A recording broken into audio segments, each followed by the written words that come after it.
अगला टॉपिक है आवेशी चालक की स्थितिज ऊर्जा। इस टॉपिक को पढ़ने से पहले हम देखेंगे कि हम किसी चालक को जब आवेशित करते हैं तो इनिशियली होता क्या है। जैसे हम सपोज कर रहे हैं कि हमने इस चालक को पॉजिटिव चार्ज दिया, इसके बाद जब हम इस चालक को पॉजिटिव चार्ज देंगे तो हमें इसके कारण रिपल्शन फोर्स के अगेंस्ट वर्क करना पड़ेगा, क्योंकि लाइक चार्जेस एक दूसरे को रिपल करते हैं। तो जब प्लस दिया हुआ है आपने या पहले माइनस दिया हुआ होता और फिर माइनस आप देते तो दोनों के बीच में रिपल्शन के कारण आप फर्दर जो चार्ज देते हो उसको देने के लिए आपको वर्क करना पड़ेगा।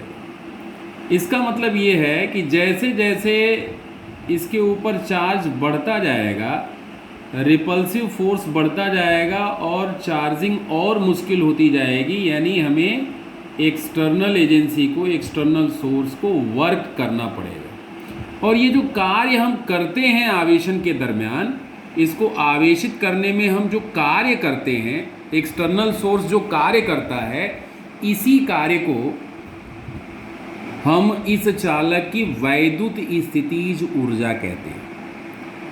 इस वैद्युत स्थितिज ऊर्जा की वैल्यू फाइंड आउट करने के लिए सबसे पहले हमने माना हुआ है कि इस चालक का कैपेसिटेंस, इसकी धारिता C है। हम मान ले रहे हैं कि इसको हमने Q डैश आवेश दे दिया, तो ऐसी स्थिति में इसका विभव जो हो जाएगा V = Q डैश अपान C हो। अब इस Q डैश चार्ज के बाद अगर हम बहुत सूक्ष्म चार्ज dq डैश दें इसे, तो हमें कितना कार्य करना पड़ेगा। तो आपको पता है फार्मूला होता है dw = v × dq। यहाँ हमने dq डैश चार्ज दिया हुआ है, इसलिए v × dq डैश हो जाएगा। ये फार्मूला आया हुआ है v = w/q से। जब चार्ज हम छोटा दे रहे हैं तो वर्क भी हम छोटा ही करेंगे, तो dw = v × dq हम लिख पाएंगे। dw = v × dq लिखा है हमने। v की वैल्यू ऑलरेडी हम देख रहे हैं, v = q dash upon c multiplied by dq dash. यह सूक्ष्म अनंत सूक्ष्म आवेश देने में यह कार्य प्राप्त हो रहा है। तो अगर हमसे ये पूछा जाए कि पूरे आवेशन के दरमियान, पूरे चार्जिंग के प्रोसेस में 0 to Q चार्ज देने में कुल कार्य कितना होगा, तो आप इसे समाकलन के माध्यम से प्राप्त करोगे। Q डैश अपान C dQ डैश, कहाँ से कहाँ तक, 0 से Q तक हम आवेश दे रहे हैं। इसमें C कांस्टेंट है, बाहर कर लेंगे और इसका इंटीग्रेशन हो जाएगा Q dash square upon 2 limit is 0 to Q। इसको आप सॉल्व करोगे तो ये हो जाएगा 1/2C and this is Q square minus 0 square, that will be Q square upon 2C। यह जो कार्य करते हैं हम आवेशन की प्रक्रिया में, यही कार्य वैद्युत स्थितिज ऊर्जा होती है, यानी U = Q square upon 2C।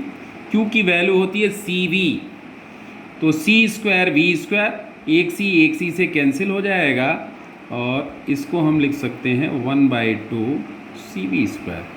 ये वैद्युत स्थितिज ऊर्जा का फार्मूला है। इसको हम C = Q/V लिख लेंगे तो 1/2 QV भी मिल सकता है, 1/2 QV। ये वैद्युत स्थितिज ऊर्जा है। अगला टॉपिक है दो आवेशित चालकों को एक दूसरे से जोड़ने पर आवेशों का पुनर्वितरण, उभयनिष्ठ विभव। सबसे पहले हम ये देखेंगे कि हमारे पास दो चालक हैं जिनकी धारिताएं C1 C2 हैं। इन्हें आवेशित किया गया है विभव V1 V2 तक। इसका विभव V1 है, इसका विभव V2। हम एक सेकेंड के लिए मान ले रहे हैं कि V1 की वैल्यू V2 से बड़ी है। इस स्थिति में इसके ऊपर आवेश Q1 है और यहाँ आवेश Q2। जैसे ही इन दोनों चालकों को किसी चालक तार द्वारा हम जोड़ेंगे, तो जैसे द्रव का प्रवाह ऊंचे तल से नीचे तल की तरफ होता है, उसी प्रकार आवेश का प्रवाह, धनावेश का जो प्रवाह होगा वो ऊंचे विभव से नीचे विभव की ओर होगा। और यह प्रवाह तब तक चलता रहेगा जब तक कि इन दोनों के विभव समान हो जाए। ध्यान रहे, आवेश समान हो भी सकता है, नहीं भी हो सकता है, यह इनकी धारिता पर निर्भर करता है। यहाँ पे हम कह रहे हैं कि आवेश का प्रवाह तब तक होगा जब तक कि इन दोनों के विभव समान नहीं हो जाते हैं, और इसी अंतिम समान विभव को हम उभयनिष्ठ विभव कहते हैं। दोनों का विभव कॉमन हो जाएगा, कॉमन पोटेंशियल कहते हैं, उभयनिष्ठ विभव कहते हैं। अब यहाँ पे उभयनिष्ठ विभव की गणना हम कर सकते हैं। V is equal to Q by C होता है, यानी उभयनिष्ठ विभव V इज इक्वल टू कुल आवेश बटा कुल धारिता, संयुक्त धारिता, कुल आवेश Q1 प्लस Q2, और टोटल इसका कैपेसिटेंस हो जाएगा C1 plus C2।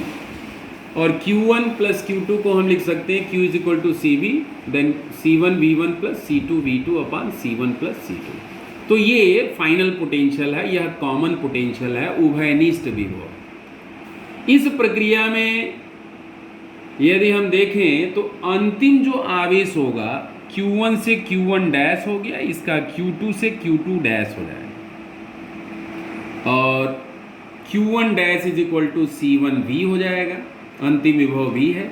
Q2 dash is equal to C2 V होगा। अब यहाँ से अगर दोनों का रेशियो हम देखें तो Q1 dash upon Q2 dash is equal to C1 upon C2, Q1 dash upon Q2 dash is equal to C1 upon C2। स्पष्ट है कि चालकों को जोड़ने के पश्चात जो आवेशों का पुनर्वितरण है, जो एक्सचेंज है, वह इनकी धारिताओं के अनुपात में होता है, वह इनके कैपेसिटेंस के रेशियो में होता है। जिसकी कैपेसिटी ज़्यादा होगी, जिसका कैपेसिटेंस ज़्यादा होगा, उस पर आवेश की मात्रा अधिक होगी, और जिसका कैपेसिटेंस कम होगा उस पर आवेश की मात्रा कम होगी। परंतु यदि C1 C2 दोनों इक्वल हो जाएं तो Q1 dash is equal to Q2 dash, यानी उभयनिष्ठ विभव के साथ साथ दोनों का उभयनिष्ठ आवेश भी हो जाएगा, दोनों का समान आवेश भी हो जाएगा। अब स्थानांतरित आवेश की गणना करते हैं।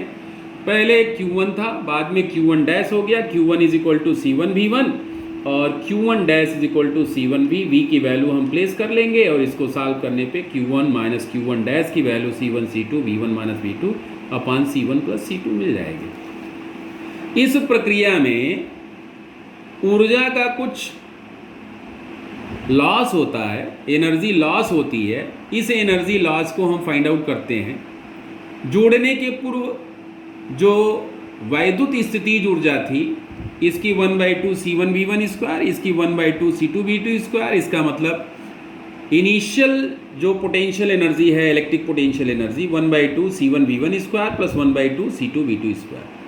लेकिन जोड़ने के पश्चात दोनों का कुल वैद्युत स्थितिज ऊर्जा जो हो जाएगा, जोड़ने के बाद दोनों के विभव V हो जाएंगे, उभयनिष्ठ विभव V हो जाएंगे, इसलिए 1/2 C1 V square plus 1/2 C2 V square. यहाँ V स्क्वायर कॉमन लिया जा सकता है।